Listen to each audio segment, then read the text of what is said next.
sabona ribarana ribarana Kenya ni mona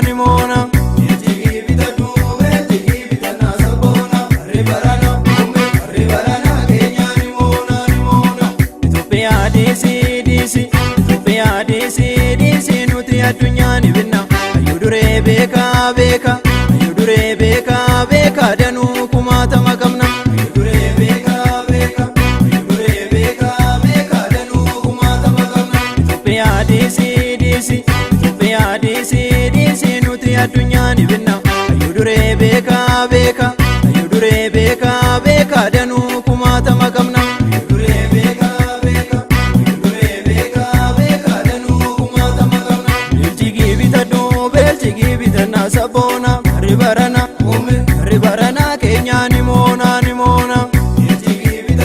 Belchigi bitana sabona ribarana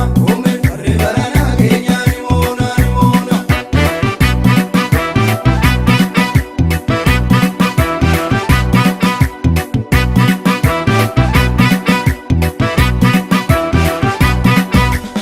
Afaan kaweetiin eenyukula keerroon ka'ee ammas jira Afaan kaweetiin eenyukula Oromoon ka'ee ammas jira Daabbanna halaaba Finfinneerra ni buqqisna jabaannee hundeerra Daabbanna halaaba Finfinneerra ni buqqisna jabaannee hundeerra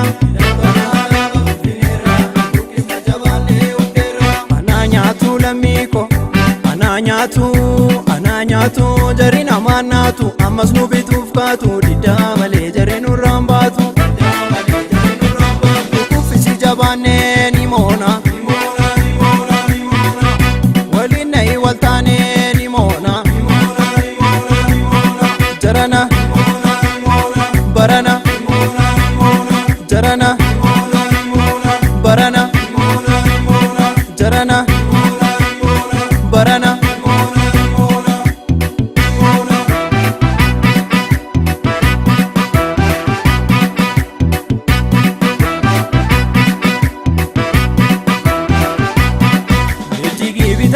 Belchigi bitana sabona ribarana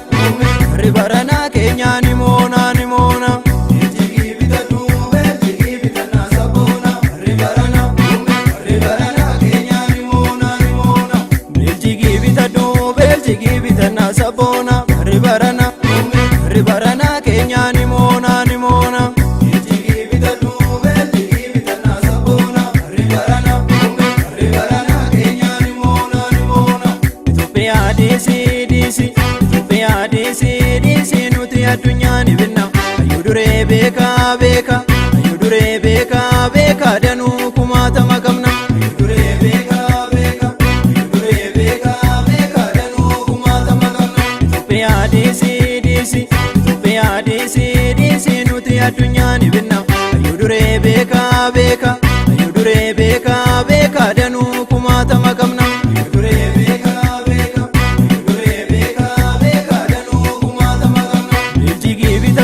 Belchigi bitana sabona ribarana Kenya ni mona Belchigi bitana sabona ribarana Kenya ni mona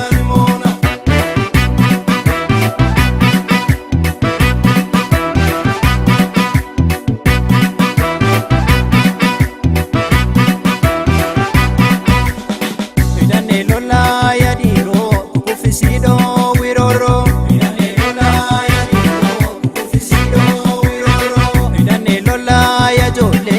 Sumawani nole idane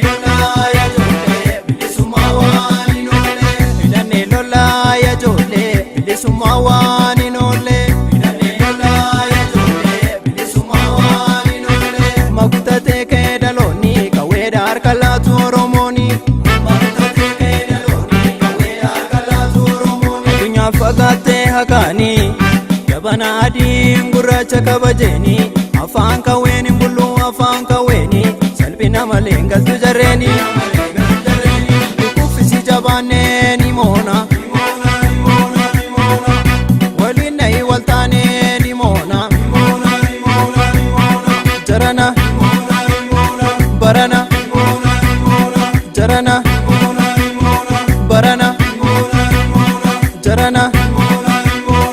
barana.